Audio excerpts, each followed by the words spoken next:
Hello, नमस्कार। मैं L के एजुबोर्ड चैनल में आप सभी का स्वागत करता हूं। हम पढ़ रहे थे अंग्रेजों का आगमन और अंग्रेजों के आगमन में आज 5वीं क्लास होने जा रही है। मतलब आज अंग्रेजों की लास्ट क्लास रहेगी और हम अंग्रेजों का आगमन पढ़ चुके हैं। मतलब क्या होता है कि यूरोपीय जो भी देश भारत आए थे व्यापार के वास्ते, तो उन्होंने सभी देशों को पछाड़ कर अंग्रेज भारत में व्यापार करते करते शासन व्यवस्था भी देखने लगा अंग्रेज लोग। ठीक है, तो उन्होंने व्यापार करना शुरू किया था। अर्थात हमने अभी तक अंग्रेजों के बारे में पढ़ लिया 1579 से लेकर 1579 से लेकर माफ कीजिए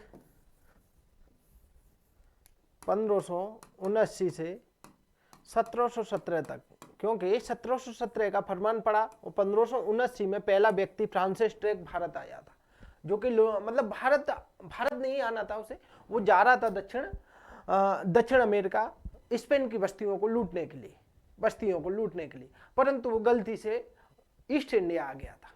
ठीक है, तो 1579 से लेकर हमने 1717 के शाही फरमान तक पढ़ लिया है। अब आगे हमने क्या क्या देख लिया था, जैसे कंपनी की स्थापना देख ली, भारत में जितने भी दल भारत आए व्यापार के वास्ते और अनुमति प्राप्त करने के वास्ते वो भी देख लिया।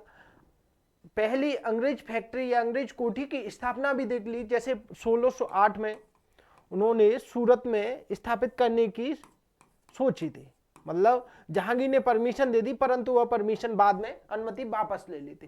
फिर 1611 में मसूलीपट्टनम में पहली खोली गई थी, वो भी कैसी थी, अस्थायी थी। कैसी थी, अस्थायी थी। ठीक है, इसके बाद 1613 में कहां खोली थी, सूरत में, और ये कैसी थी, स्थायी थी। ठीक है, स्थायी फैक्ट्री थी, पहली स्थायी फैक्ट्री सूरत में 1613 में खोली गई। इस तरह से इसके बाद हमने मद्रास प्रेसिडेंसी पढ़ ली थी। मद्रास प्रेसिडेंसी, उसके बाद कलकत्ता प्रेसिडेंसी, जो बंगाल में पहली प्रेसिडेंसी कलकत्ता थी। ठीक है, मद्रास पहली प्रेसिडेंसी कौन सी थी, मद्रास थी, उसके बाद कलकत्ता थी। लेकिन उससे पहले एक और, अच्छा 1700 में बनी थी कलकत्ता, लेकिन एक और देखना है हमें, मुंबई प्रेसिडेंसी, जो कि हमारे टॉपिक में छूट गया था, वो अब अपन को नोट करके लिखना है।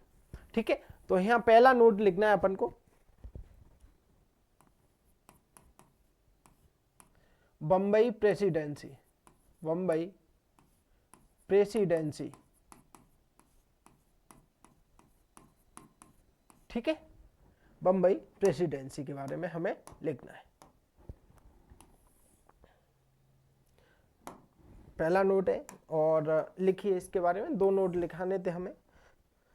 लिखिए बंबई प्रेसिडेंसी के बारे में, ब्रिटिश राजकुमार चार्ल्स सेकंड, ब्रिटिश राजकुमार चार्ल्स सेकंड का विवाह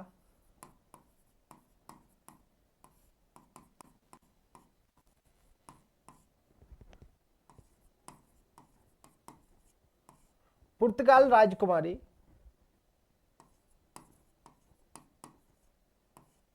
पुर्तगाल की राजकुमारी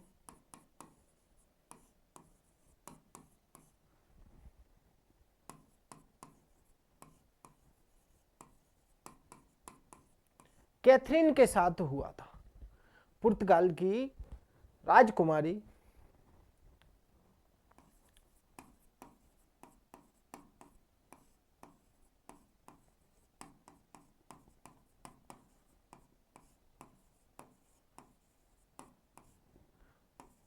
ठीक है, किसके साथ हुआ था, पुर्तगाल की राजकुमारी कैथरीन के साथ हुआ था। माफी चाहेंगे।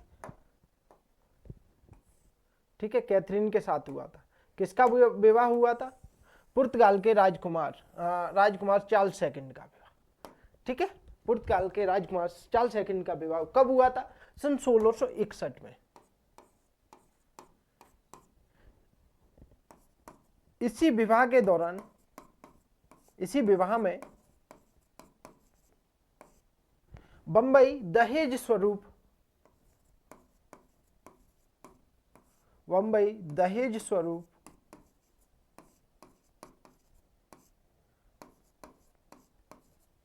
इंग्लैंड को मिला। इंग्लैंड के राजा को मिला। ठीक है, दहेज स्वरूप किसको मिला? इंग्लैंड के राजा को मिला था।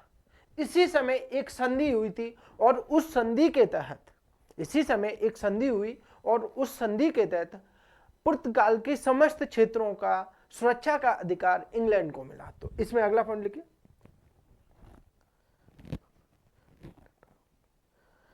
तथा इसी समय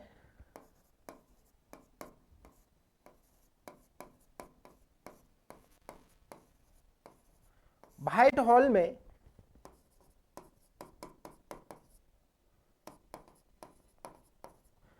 एक संधि हुई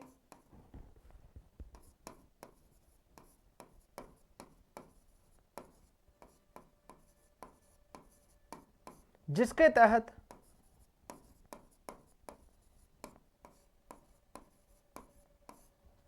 पुर्तगाल के समस्त क्षेत्रों की सुरक्षा का अधिकार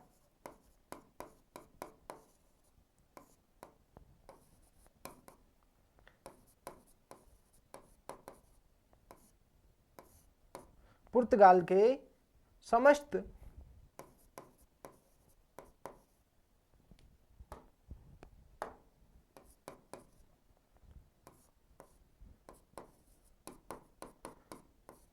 क्षेत्रों की सुरक्षा का अधिकार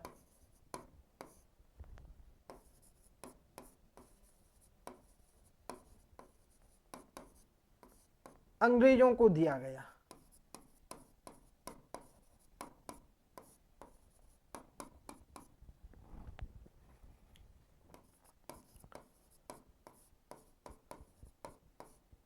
ठीक है बंधु, क्या है भाई? 1661 में चार्ल्स सेकंड का विवाह, जो कि ब्रिटिश राजकुमार था, उसका विवाह पुर्तगाली राजकुमारी कैथरीन के साथ होता है। कैथरीन के साथ होता है तो जब बंबई उस समय पुर्तगालियों के पास था। किसके पास था? पुर्तगालियों के पास था। और पुर्तगालियों ने बंबई जब लिया, पुर्तगालियों के पास था, तो पुर्तगाली क्या कर रहे थे? पुर्तगालियों ने वो दहेज स्वरूप किसको दे दिया था? चार्ल्स सेकंड को दे दिया था। अब चार्ल्स सेकंड के पास आ गया तो चार्ल्स सेकंड क्या करे? बंबई का क्या करेगा भाई? वो राजा है यार, उसकी क्या जरूरत है? तो पुर्तगाल ब्रिटिश के राजा ने, चार्ल्स सेकंड ने बंबई 1667 में, कब? 1668 की बात है। 1668 में 10 पौंड वार्षिक दर पर कंपनी को दे दिया। तो अगला पॉइंट लिखिए,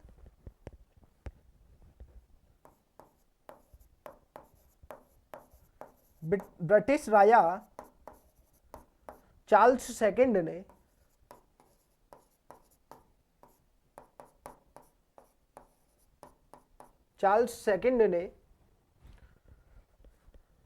बंबई 10 पौंड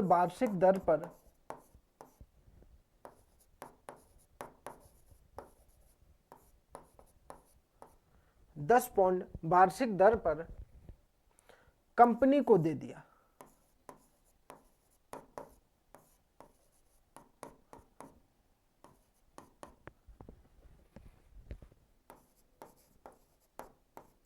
ठीक है बंधु, कंपनी को दे दिया। किसने दे दिया? ब्रिटिश राजा चार्ल्स सेकंड ने।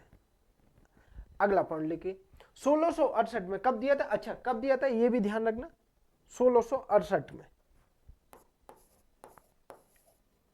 थोड़ा सा सन का ध्यान नहीं रह पाता, पीछे लिख लिया अगर, कोई बात नहीं है। ठीक है, अगला पॉइंट, इसी समय पश्चिमी क्षेत्रों की, अब क्या होता है, कंपनी को जब मिला था बंबई, तो बंबई कंपनी ने क्या किया, इसी समय पश्चिमी क्षेत्रों की प्रेसिडेंसी घोषित कर दिया था। इसे प्रेसिडेंसी घोषित कर दिया था, लेकिन इसका मुख्यालय जो बनता है ना, वो 1687-88 में बनता है सूरत के स्थान, और इसका मुख्यालय बनाया गया था सूरत को। तो लिखिए,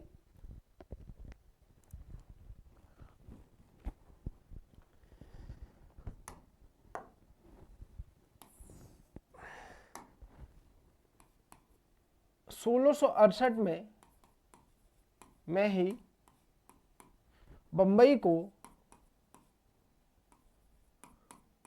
पश्चिमी क्षेत्रों की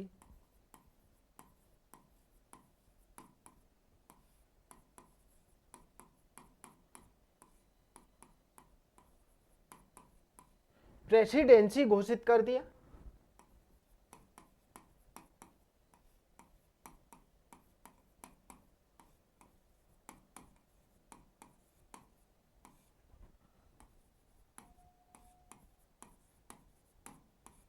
ठीक है, पश्चिमी क्षेत्रों की प्रेसिडेंसी घोषित कर दिया तथा जिसका मुख्यालय कर दिया एवं जिसका मुख्यालय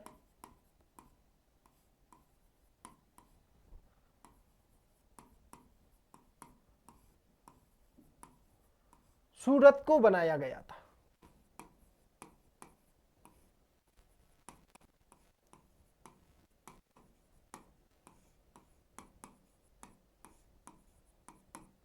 किसको बनाया गया? सूरत को बनाया गया था। ठीक है, चलो अगला पॉइंट लिखिए। बंबई प्रेसिडेंसी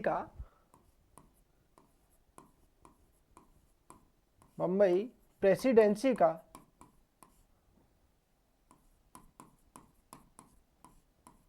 प्रथम गवर्नर जॉर्ज ऑक्सडेन को बनाया। किसको? जॉर्ज ऑक्सडेन को बनाया। किसको बनाया बंधु? भाई प्रथम गवर्नर किसको बनाया? जॉर्ज ऑक्सडेन को बनाया गया। ठीक है, किसको बनाया? जॉर्ज ऑक्सडेन को बनाया गया था। अब बात करते हैं मद्रास का प्रथम गवर्नर किसे बनाया? तो एडवर्ड विंटर। और कलकत्ता का प्रथम गवर्नर, मद्रास का एडवर्ड विंटर, कलकत्ता का चार्ल्स आयर। ठीक है, तो लिखिए अब कब बनी थी बंबई प्रेसिडेंसी? 1668 में। यहां लिख लीजिए मद्रास का प्रथम, अच्छा प्रथम गवर्नर है ना, गवर्नर जनरल ऐसे लिख दिया मैंने। ठीक है, यहां भी ऐसे ही लिखूंगा। कौन था मद्रास का प्रथम? कौन था? Edward winter.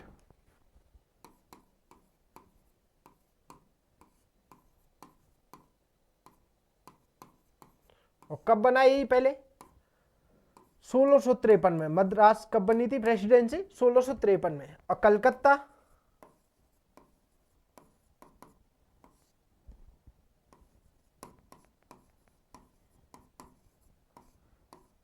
प्रथम गवर्नर, कलकत्ता का प्रथम गवर्नर कौन था?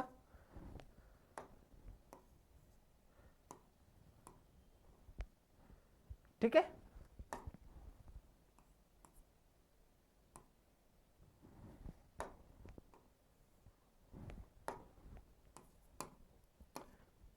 Charles Eyre. ठीक है, कब बनी मद्रास प्रेसिडेंसी? 1700 में। इस तरह याद रखना है। ठीक है, चलो अगला वन। कालांतर में गेराल्ड आंगियार ने, क्या नाम है? गेराल्ड आंगियार। देखो उसी समय मतलब 1668 में बना दी प्रेसिडेंसी, लेकिन कालांतर में इसका अगला जो गवर्नर बना था वो था गेराल्ड आंगियार। और उसने बंबई क्षेत्र के 7 टापुओं को भरवाकर मतलब उसका समतलीकरण कराकर आधुनिक बंबई की स्थापना की। तो लिखिए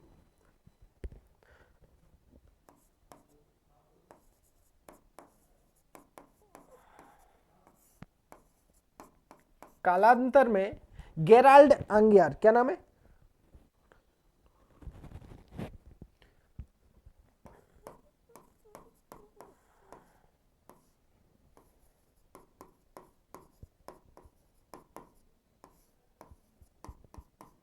सात टापुओं को भरवाकर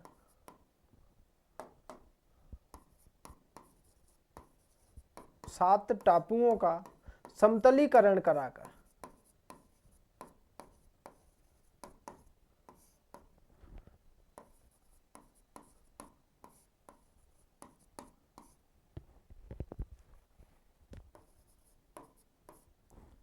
आधुनिक बंबई की स्थापना की।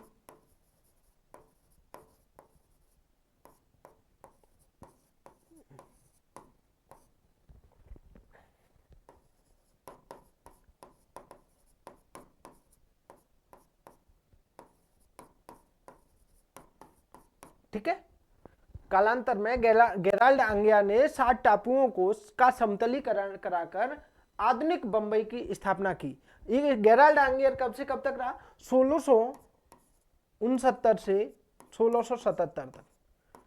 ठीक है, तो इसने क्या, आधुनिक बंबई की स्थापना की। अर्थात पूछा जाए बंबई का संस्थापक कौन है, तो गेराल्ड एंगियर ही मिलता है। अगला पॉइंट लिखिए, 1687 में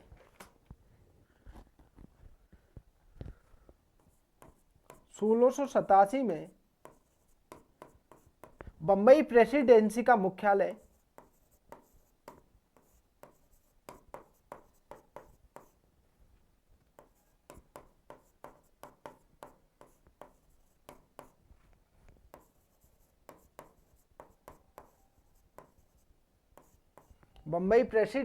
मुख्यालय सूरत से बंबई स्थानांतरित कर दिया।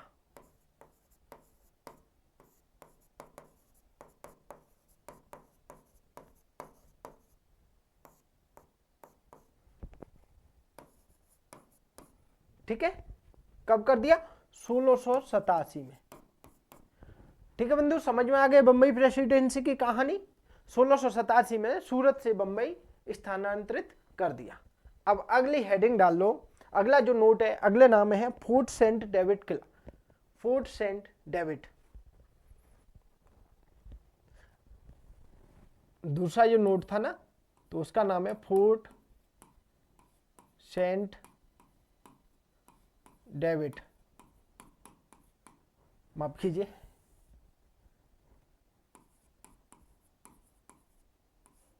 ठीक है। चलो थोड़ा सा इसके बारे में भी पढ़ लेते हैं, इसमें भी कुछ पढ़ने को मिल जाएगा आपको, कुछ ना कुछ तो मिलेगा ही। पढ़ते हैं, लिखिए, इसका पुराना नाम देवनामपट्टनम था।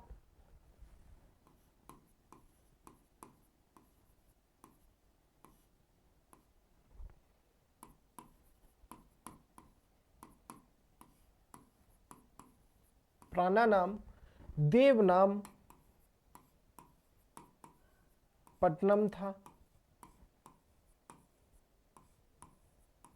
क्या था, देवनामपट्टनम।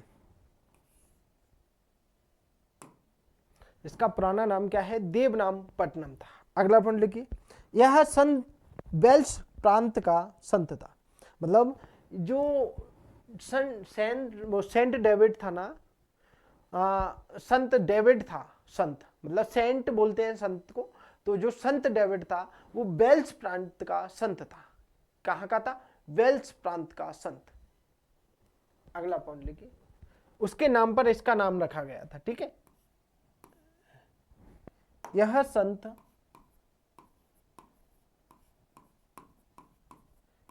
वेल्स प्रांत का संत था।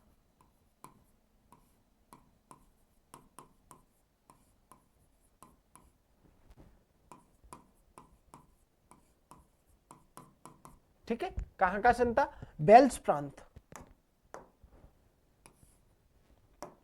अगला पॉइंट लिखिए, अगला पॉइंट है अवस्थिति कुडलोर जिला तमिलनाडु। अवस्थिति, अगर इसकी अवस्थिति पूछ लिया तो कहां पर है, कुडलोर जिला तमिलनाडु।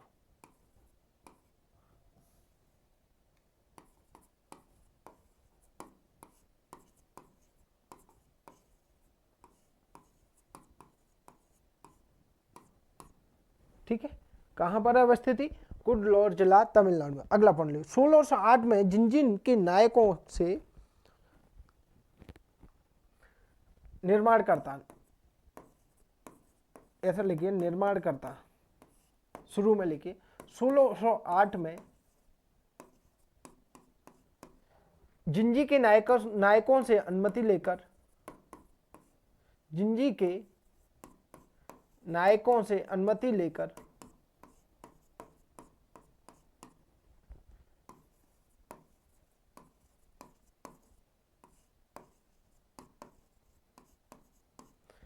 इस किले के निर्माण की शुरुआत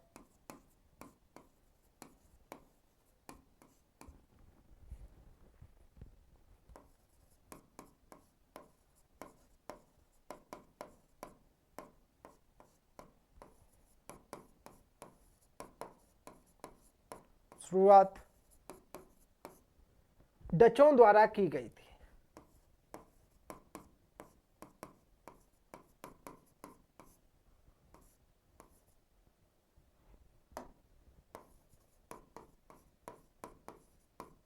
ठीक है बंधु, मतलब इस किले का निर्माण किसने कराया? डचों ने कराया था। किसने कराया था? डचों ने कराया था। ठीक है, चलो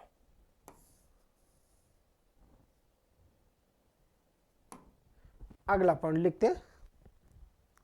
कालांतर में क्रमशः मराठा और मुगलों ने अधिकार किया इस किले पर। लिखिए, कालांतर में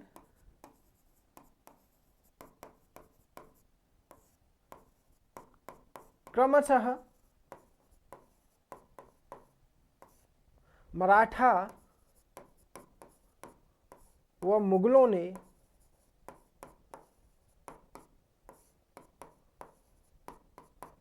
अधिकार किया।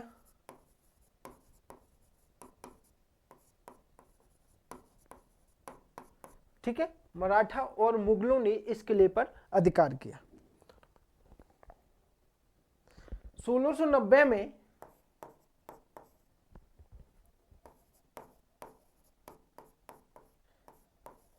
इस किले को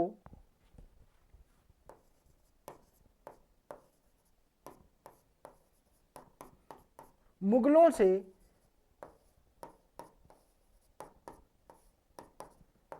अंग्रेजों ने खरीद लिया।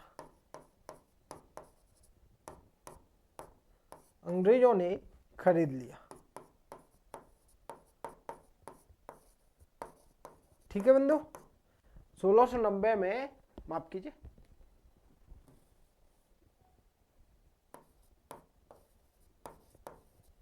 किसने खरीद लिया? अंग्रेजों ने खरीद लिया।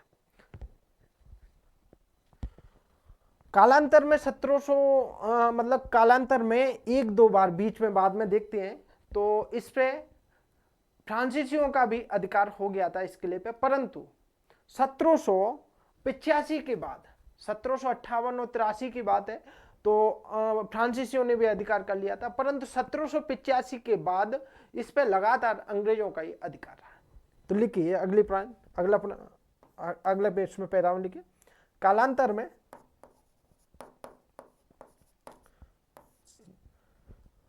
बीच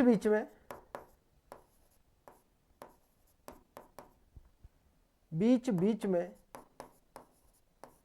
फ्रांसीसियों का अधिकार होता रहा।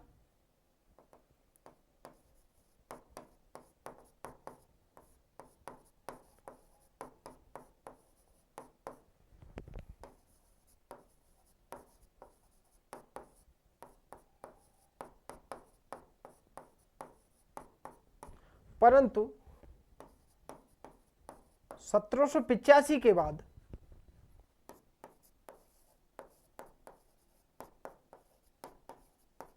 अंग्रेजों के अधिकार में रहा। अंग्रेजों के अधिकार में रहा। ठीक है, सेंट फोर्ट डेविड, मतलब सेंट डेविड का किला अगर पूछ लिया जाए तो कहां पर है, इसके बारे में बता देना। कुडलोर जिला, तमिलनाडु में। और इसका थोड़ा सा इतिहास वगैरह था, और इसको थोड़ा याद रखना आप, सेंट डेविड फोर्ट को अगर पूछ लिया जाता है। ठीक है, चलो अब अगली हेडिंग डाल लो, डेनिश कंपनी। छोटा सा टॉपिक है, मात्र 10 मिनट का। मैं नहीं चाहता कि उसके लिए पूरी एक क्लास दूं, इसी में हम कंप्लीट कर लेंगे डेनिश कंपनी। ठीक है, तो अगली हेडिंग है हमारी डेनिश कंपनी।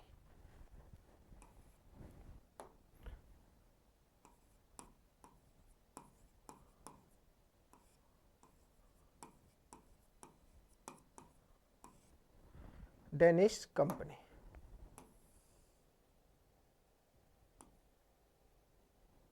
चलो इसमें अपन लिखना शुरू करते हैं। लिखिए पहला पॉइंट डेनिश कंपनी में,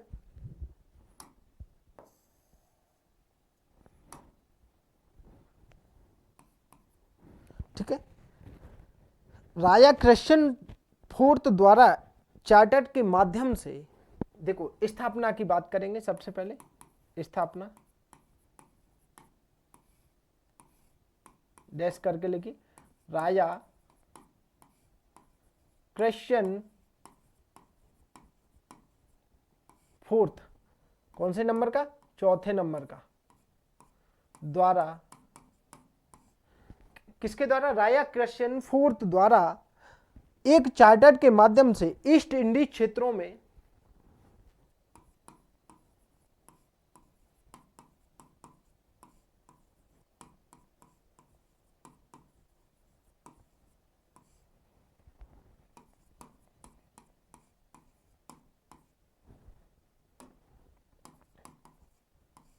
ईस्ट इंडीज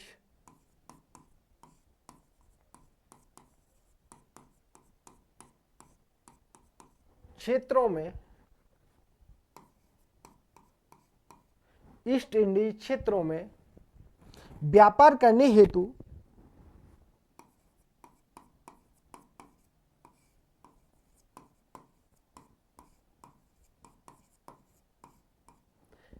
ईस्ट इंडीज क्षेत्रों में व्यापार करने हेतु डेनिश ईस्ट इंडिया कंपनी की स्थापना की।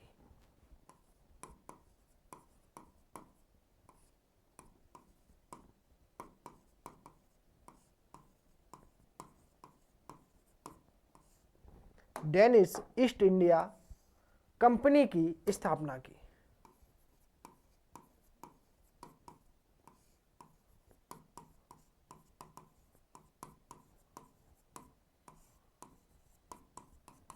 ठीक है, मतलब ईस्ट इंडीज क्षेत्रों में व्यापार करने हेतु डेनिश ईस्ट इंडिया कंपनी की स्थापना की। किसने? राजा क्रिश्चियन फोर्थ द्वारा। कब की थी? सन 1616 में। कब की थी? सन 1616। वो डेट नहीं लिखी, यहां लिखी, ठीक है, 1616 में। अगला पॉइंट लिखिए, 1620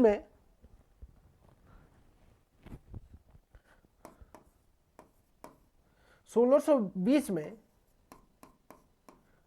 ट्रांकूवर, तंजौर, कहां पर है? तमिलनाडु में है ना।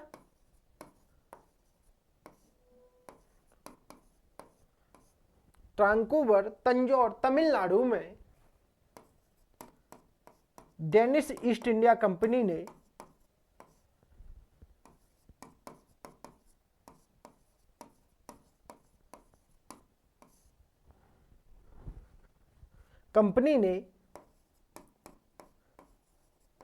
अपना पहला कारखाना खोला, या अपनी पहली कोठी खोली, अपनी पहली व्यापारिक कोठी खोली।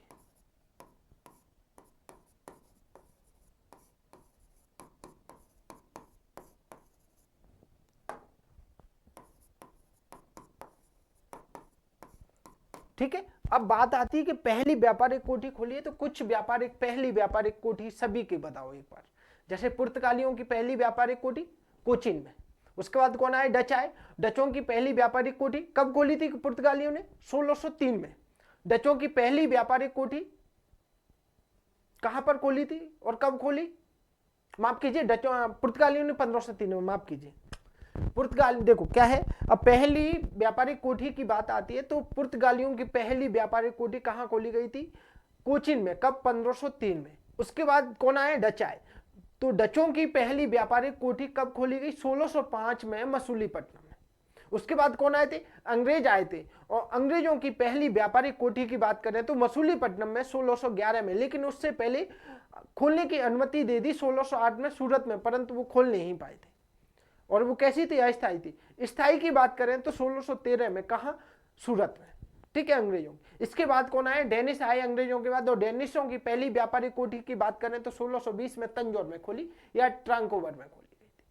ठीक है, इस तरह से पहली व्यापारिक कोठी। अगला पॉइंट लीजिए, 1676 में श्रीरामपुर बंगाल में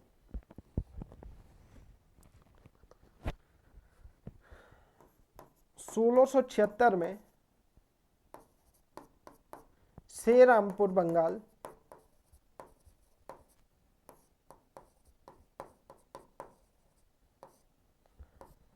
में भी अपनी व्यापारिक कोठी स्थापित की गई। में भी डेनिश ईस्ट इंडिया कंपनी द्वारा, में भी डेनिश ईस्ट इंडिया कंपनी द्वारा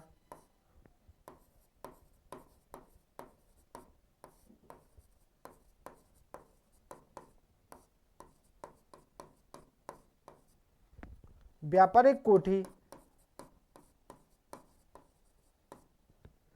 स्थापित की गई।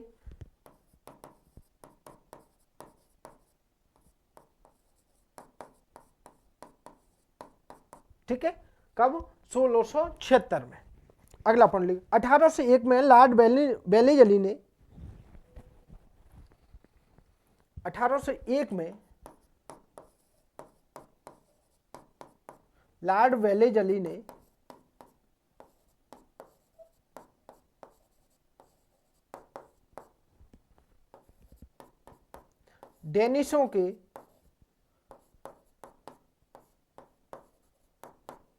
डेनिशों के उक्त दोनों क्षेत्र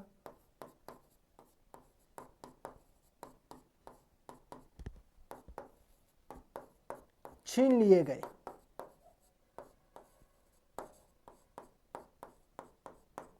उक्त दोनों क्षेत्र छीन लिए गए। कब? 1801 में।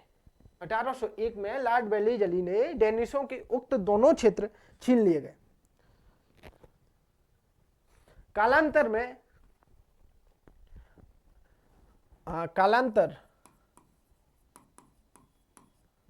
कोष्ठक में लिख लेना 1845 में डेनिशों की सभी बस्तियां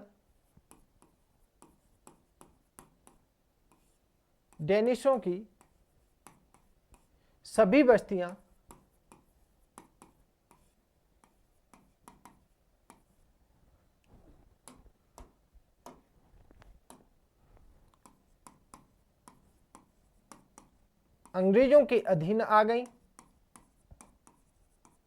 अंग्रेजों के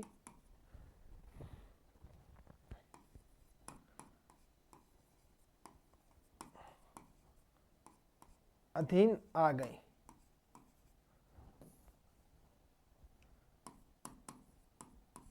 और भारत से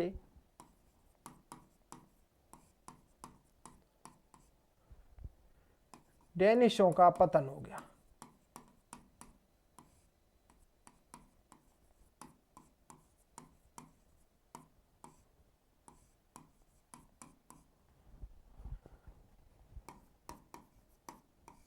ठीक है, और भारत से डेनिशों का पतन हो गया।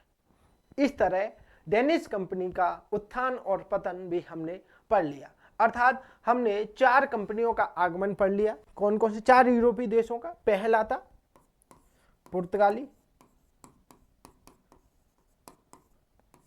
ठीक है। दूसरा था डच, जो नीदरलैंड के निवासी थे। तीसरे थे अंग्रेज,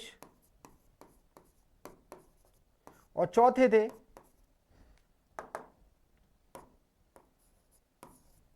डेनिश। ठीक है, डेनिश। इस तरह चारों का आगमन क्रम है। लेकिन अगर कंपनी का क्रम पूछा जाए कि भारत में, मतलब यूरोपीय कंपनियों की स्थापना का क्रम बताइए, तो ये तो आगमन का क्रम है ना। भारत आगमन का क्रम,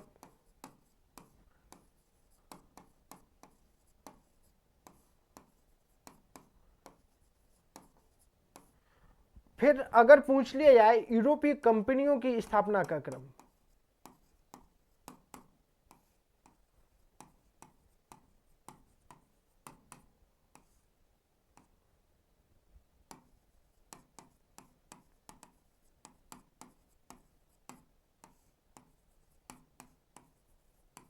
क्रम, ठीक है, यूरोपीय कंपनी की स्थापना का क्रम पूछ लिया जाए तो क्या है?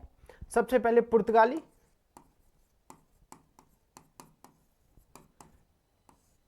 उसके बाद अंग्रेजी कंपनी, मतलब इंग्लैंड की कंपनी। हाँ, अंग्रेज लिख देता हूं मैं डायरेक्ट। ईस्ट इंडिया कंपनी, ठीक है। कब?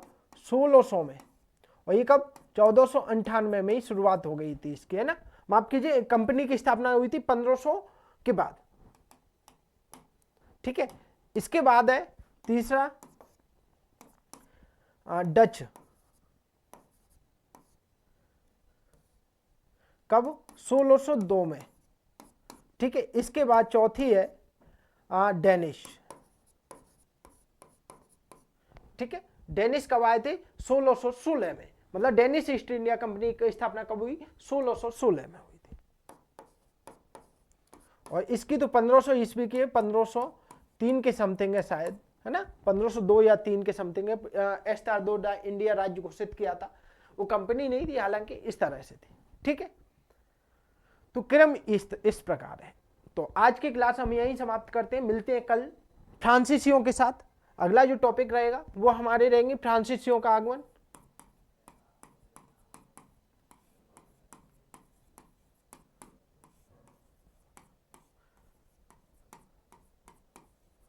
ठीक है। अगला टॉपिक है हमारा फ्रांसीसियों का आगमन। कल मिलते हैं। जय हिंद, जय भारत। जाने से पहले चैनल को लाइक शेयर सब्सक्राइब जरूर करके ना भूलें, ठीक है, जरूर करके जाए।